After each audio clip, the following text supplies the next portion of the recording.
देख रहे हैं जनादेश और मैं हूं खुशबू सिंह। खबर शुरू करने से पहले एक नजर आज की हेडलाइंस पर। जादू के करतब दिखाकर पैसे जुटाएंगे लेकिन जोधपुर की जनता को निराश नहीं करेंगे। अमित शाह ने पहलवानों से कहा, कानून को अपना काम करने दो। उड़ीसा रेल दुर्घटना की सीबीआई जांच की सिफारिश। रेलवे ट्रैक पर ट्रेनों की आवाजाही फिर से शुरू। उड़ीसा ट्रेन त्रासदी के बीच तमिलनाडु में टला बड़ा रेल हादसा। चलती ट्रेन की बोगी में आई दरार। अमेरिका में उड़ीसा रेल हादसे पे बोले राहुल, हमने कभी अंग्रेजों को जिम्मेदार नहीं ठहरा, लेकिन ये सरकार तो। अमित शाह से मिले एकनाथ शिंदे और देवेंद्र फडणवीस, लिया गया ये बड़ा फैसला। मुख्तार अंसारी दोषी या निर्दोष, 32 साल बाद अवधेश राय हत्याकांड में फैसला आज। भागलपुर पुल गिरने पर सीएम नीतीश ने लगाया बड़ा आरोप। ये थी आज की बड़ी और अहम खबरें। अब समाचार विस्तार से। अशोक गहलोत ने जोधपुर के विकास में अपनी भूमिका का हवाला देते हुए कहा कि वह 42 साल पहले पहली बार सांसद बने थे।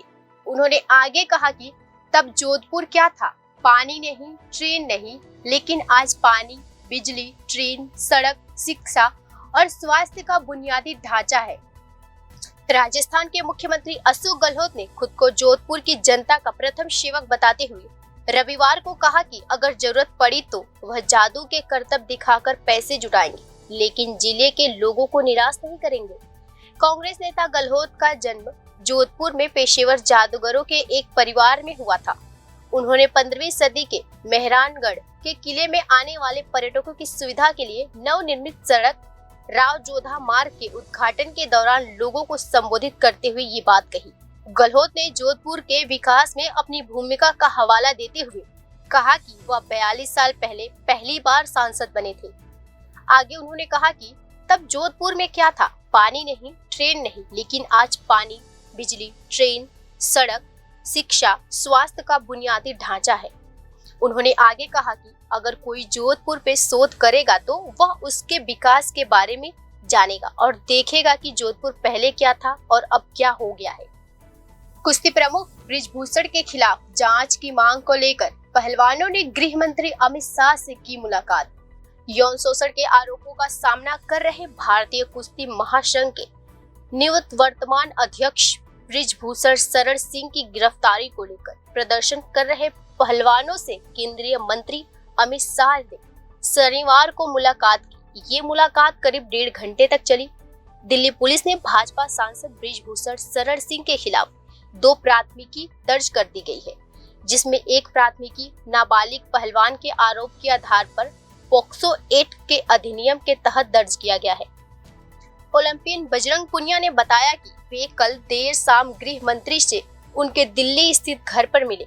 सूत्रों का कहना है कि रात 11 बजे शुरू हुई बैठक 2 घंटे से अधिक समय तक चली और इसमें पुनिया, विनेश फोगाट, साक्षी मलिक, संगीता फोगाट, सत्यव्रत कादियान ने भाग लिया। पहलवानों ने बृजभूषण शरण सिंह के खिलाफ निष्पक्ष जांच और त्वरित कार्रवाई की मांग की है, जिन पर एक नाबालिग सहित 7 महिला पहलवानों ने यौन उत्पीड़न का आरोप लगाया है। अमित शाह ने पहलवानों को भरोसा दिलाया कि कानून सबके लिए समान है, कानून को अपना काम करने दे। सूत्रों के अनुसार कुश्ती महासंघ के प्रमुख के खिलाफ कार्रवाई की 5 दिन की समय सीमा का कल समाप्त होने के बाद प्रदर्शनकारी पहलवानों ने अमित शाह से मिलने की मांग की थी। प्रदर्शनकारियों ने पहलवानों ने नए संसद भवन के उद्घाटन के दिन यानी 28 मई को सांसद की ओर मार्च करने का प्रयास किया था, जिसके बाद उनकी पुलिस से झड़प हुई। पुलिस ने प्रदर्शनकारी पहलवानों को हिरासत में ले लिया था और प्रदर्शन स्थल पर जंतर मंतर से उनका सामान हटा दिया था। उड़ीसा में बालासोर ट्रेन दुर्घटना स्थल पर कर्मियों द्वारा ट्रैक को ठीक कर दिया गया है। ट्रेन की आवाजाही शुरू हो गई है। मरम्मत का काम कल देर रात रेल मंत्री अश्विनी वैष्णव की निगरानी में हुआ। रेल मंत्री खुद मौके पर मौजूद रहे और अप और डाउन लाइन पर ट्रेन का ट्रायल खुद देखा। उड़ीसा के बालासोर ट्रेन दुर्घटना स्थल पर कर्मियों द्वारा ट्रैक को ठीक किया गया है, जिसके बाद रात में ट्रेन की आवाजाही शुरू कर दी गई है। मरम्मत का काम कल देर रात रेल मंत्री अश्विनी वैष्णव की निगरानी में हुआ। रेल मंत्री खुद मौके पर मौजूद रहे और अप और डाउन लाइन पर ट्रेन का ट्रायल खुद देखा। ओडिशा के बालासोर में ट्रेन दुर्घटना के बाद प्रभावित पटरियों पर यात्री ट्रेनों की आवाजाही फिर से शुरू हुई है। ट्रैक की अप और डाउन लाइन पर रेल को चलाया गया। रेल मंत्री की मौजूदगी में पूरी टीम ने तत्परता से काम करके पटरियों को रिस्टोर किया। बालासोर रेल हादसे की सीबीआई जांच की सिफारिश की गई है। रेल मंत्री अश्विनी वैष्णव ने कहा कि शुरुआती जांच में इंटरलॉकिंग सिस्टम में गड़बड़ी की शक है। बुधवार सुबह तक रेल रूट सामान्य करने की कोशिश। रविवार को कोल्लम चेन्नई एगमोर एक्सप्रेस ट्रेन में अचानक दरार का पता चलने के बाद एक बड़ा हादसा होते होते टल गया। कोच S3 को ट्रेन से अलग कर दिया गया। उड़ीसा के बालासोर में हुए भीषण ट्रेन हादसे के बाद अभी राहत का काम जारी ही है। इसी बीच तमिलनाडु में एक बोगी में दरार का मामला सामने आया। रेल कर्मियों की नजर पड़ने के चलते बड़ा हादसा होने से बच गया। उस बोगी को ट्रेन से अलग कर दिया गया और नए कोच को जोड़ा गया और फिर से ट्रेन खाना हुई। ये पूरा मामला कोल्लम चेन्नई एगमोर एक्सप्रेस का है। प्राप्त जानकारी के मुताबिक कोल्लम चेन्नई एगमोर एक्सप्रेस कोल्लम चेन्नई से जा रही थी। रविवार की शाम ट्रेन अभी सेंगोटाई स्टेशन पहुंची थी कि रेल कर्मियों का ध्यान ट्रेन के एक कोच के निचले हिस्से पे आई दरार पे पड़ी। कोल्लम चेन्नई एगमोर एक्सप्रेस के S3 कोच के निचले हिस्से में दरार आई थी। दरार पहिए के पास थी। ट्रेन की बोगी के निचले हिस्से में बड़ी दरार पर जैसे ही रेल कर्मियों की नजर पड़ी तो हड़कंप मच गया। रेल कर्मियों ने तुरंत इसकी जानकारी अधिकारी को दी। इसके बाद आनन फानन में ट्रेन को वहीं रोक दिया गया। कोल्लम चेन्नई एगमोर एक्सप्रेस को सेंगोटोई स्टेशन पर ही रोककर तत्काल दरार वाले डिब्बे में सवार यात्रियों को किसी तरह से समझा बुझाकर अगल बगल के डिब्बों में शिफ्ट किया गया। इस पूरी कवायद में करीब 1 घंटे का समय लग गया। घंटे भर की देरी के बाद से ये कोल्लम चेन्नई एगमोर एक्सप्रेस को आगे के लिए रवाना कर दिया गया। इसकी सूचना मुद्देर स्टेशन से अधिकारियों को भी दी गई। इसके बाद जब ट्रेन मुद्देर पहुंची तो S3 कोच को अलग करके उसकी जगह नया डिब्बा जोड़ा गया और फिर सभी यात्रियों को उसमें शिफ्ट किया गया। बताया जा रहा है कि दरार काफी बड़ी थी और पहिए के ठीक ऊपर थी। कांग्रेस नेता राहुल गांधी ने न्यूयॉर्क में सोमवार को प्रवासी भारतीयों को संबोधित करते हुए दावा किया कि समकालीन भारत के प्रमुख शिल्पकार सभी अनिवासी भारतीय थे जो बाहरी दुनिया के बारे में खुले विचार रखते थे। अमेरिका के अपने 3 शहरों के दौरे के अंतिम पड़ाव पर पहुंचे कांग्रेस नेता राहुल गांधी ने कहा कि महात्मा गांधी, BR अम्बेडकर, सरदार वल्लभ भाई पटेल, जवाहरलाल नेहरू और सुभाष चंद्र बोस सहित देश के स्वतंत्रता संग्राम से जुड़े सभी प्रमुख नेता NRI थे जो बाहरी दुनिया के बारे में खुले विचार रखते थे। उन्होंने आगे कहा, आधुनिक भारत के निर्माण के केंद्र बिंदु महात्मा गांधी एक और NRI थे। भारत की स्वतंत्रता आंदोलन की नींव दक्षिण अफ्रीका में रखी गई थी। नेहरू, BR अम्बेडकर, सरदार वल्लभ भाई पटेल, सुभाष चंद्र बोस सभी NRI थे। बाहरी दुनिया के बारे में खुले विचार और मन से सोचते थे। राहुल गांधी की टिप्पणी काफी अहम मानी जा रही है क्योंकि भाजपा अक्सर उन पर विदेशी धरती पर भारत की छवि खराब करने का आरोप लगाया है। भाजपा ने कांग्रेस नेता पर भारत को बदनाम करने के लिए एक बड़े वैश्विक आख्यान का भी आरोप लगाया है। उन्होंने अमेरिका में रहने वाले भारतीय अमेरिकी समुदाय की भी सराहना की। राहुल गांधी ने कहा, जितने भी महान लोग भारत में हुए हैं, आप देख सकते हैं कि उन सभी में कुछ खास गुण है। उन्हें सत्य की खोज की, उनका प्रसार किया और उसके लिए संघर्ष किया। वे सभी लोग विनम्र थे। उनमें किसी प्रकार का अहंकार नहीं था। अमेरिका में भारतीयों ने इस तरह काम किया है और इसीलिए यहाँ भारतीय सफल है। मैं इसके लिए अपना बेहद सम्मान व्यक्त करता हूँ। कांग्रेस नेता राहुल गांधी ने प्रधानमंत्री नरेंद्र मोदी और बीजेपी पर निशाना साधते हुए कहा कि भविष्य के बारे में कभी बात नहीं करते और हमेशा अपनी विफलताओं के लिए अतीत में किसी न किसी को दोषी ठहराते हैं। राहुल गांधी ने अमेरिका में भारतीयों को संबोधित करते हुए कहा कि न्यूयॉर्क के जेविट सेंटर में आयोजित कार्यक्रम में मौजूद लोगों ने उड़ीसा ट्रेन हादसे में जान गंवाने वालों की आत्मा की शांति के लिए 60 सेकंड का मौन रखा। गौरतलब है कि उड़ीसा में ट्रेन दुर्घटना में कम से कम 280 लोगों की मौत हुई। घटना के बाद रेलवे सुरक्षा को लेकर कई सवाल उठाए जा रहे हैं। कुछ लोग रेलवे मंत्री अश्विनी वैष्णव के इस्तीफे की मांग कर रहे हैं।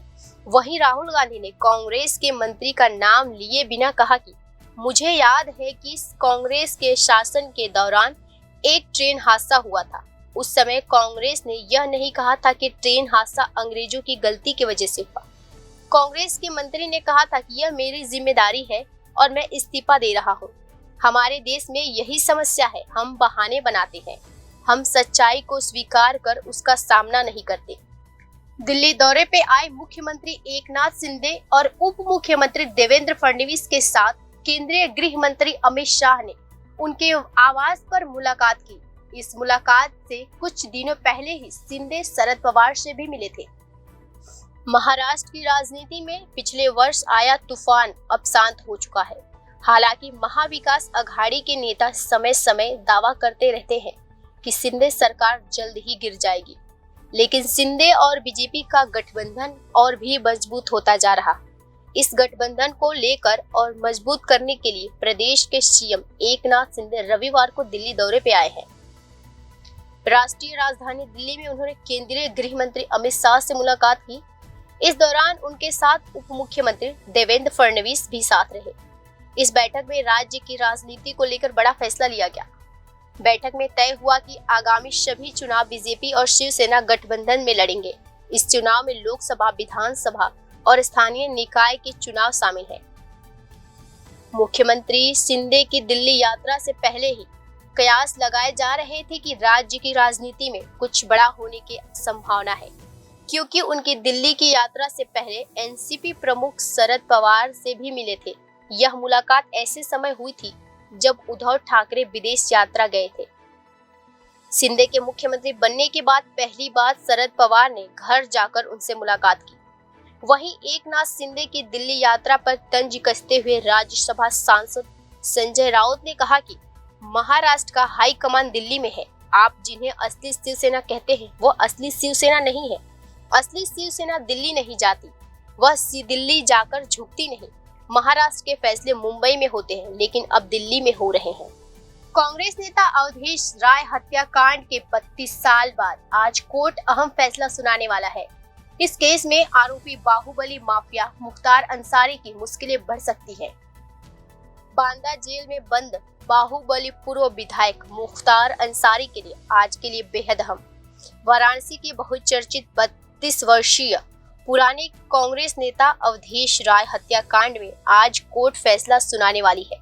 पूर्वांचल में सभी की निगाहें सोमवार की विशेष न्यायाधीश अवनीश गौतम के फैसले पर टिकी रहेगी। मामले में मुख्य आरोपी माफिया मुख्तार अंसारी है। उसकी वीडियो कॉन्फ्रेंसिंग के जरिए पेशी हो सकती है। वाराणसी की एनसीपी एमएलए कोर्ट आज अवधेश राय हत्याकांड में फैसला सुना सकती है। अवधेश राय की 3 अगस्त 1991 में वाराणसी के चेतगंज थाने के लहुरावीर इलाके में हत्या कर दी गई थी। अवधेश राय के भाई अजय राय ने मुख्तार अंसारी और 5 और लोगों के खिलाफ मुकदमा दर्ज कराया था। अवधेश राय की हत्या के करीब 32 साल बाद आज वाराणसी की एमपी एमएलए कोर्ट इस मामले में फैसला सुनाएगी। मुख्तार अंसारी के खिलाफ 61 केस दर्ज है। मुख्तार पहली बार 1988 में हत्या का आरोप लगाया गया था, लेकिन उससे पहली सजा 2022 में हुई थी। 21 सितंबर 2022 को इलाहाबाद हाई कोर्ट की लखनऊ बेंच ने आईपीसी की धारा 353 में 2 साल और धारा 506 में 7 साल की सजा सुनाई थी। यह मामला 2003 का है, जब मुख्तार अंसारी लखनऊ की जेल में बंद था और जेबर से मुख्तार के खिलाफ जान से मार देने की धमकी का मुकदमा दर्ज कराया था। फिलहाल ये मामला सुप्रीम कोर्ट में है। बिहार के भागलपुर में गंगा नदी पर 17,000 करोड़ की लागत से बन रहा पुल जमी 2 हो गया। निर्माणाधीन पुल के गिरने के बाद बिहार की राजनीति एक बार फिर से गर्मा गई। बीजेपी नीतीश सरकार को घेर रही है। वहीं राज्य के डिप्टी सीएम तेजस्वी यादव के बाद अब मुख्यमंत्री नीतीश कुमार की सफाई आई है। बिहार के भागलपुर में गंगा नदी पर 17,000 करोड़ की लागत से बना पुल जमीन 2 हो गया है। निर्माणाधीन पुल के गिरने के बाद बिहार की राजनीति एक बार फिर गरमाई है। इसे लेकर जहां बीजेपी नीतीश सरकार को घेर रही है, वहीं राज्य के डिप्टी सीएम तेजस्वी यादव के बाद अब मुख्यमंत्री नीतीश कुमार की सफाई सामने आई है। मुख्यमंत्री ने कहा कि कल जो पुल गिरा था वह पिछले साल भी टूटा था। मैंने अधिकारियों की कड़ी कार्रवाई करने का निर्देश दिया है। उन्होंने कहा कि इसका निर्माण सही ढंग से नहीं हो रहा है, जिससे यह बार बार गिर रहा है। विभाग इस पर गौर करेगा और कार्रवाई की जाएगी। भागलपुर पुल गिरने को लेकर बीजेपी प्रदेश अध्यक्ष सम्राट चौधरी ने नीतीश कुमार को भ्रष्टाचार के खेल में शामिल होने का आरोप लगाया है। सम्राट चौधरी ने कहा कि पूरा खेल नीतीश कुमार का है।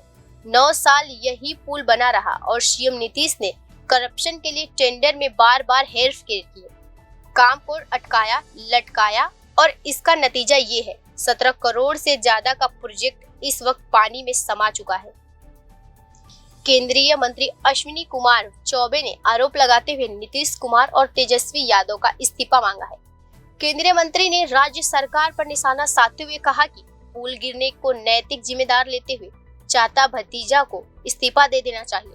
अश्विनी कुमार चौबे ने कहा कि निर्माणाधीन पुल 2 बार गिर चुका है। नीतीश तेजस्वी ने नैतिकता बची हुई है तो वे तुरंत इस्तीफा दे दें। फिलहाल के लिए इतना ही। खबरों में बने रहने के लिए देखते रहिए जन आदेश।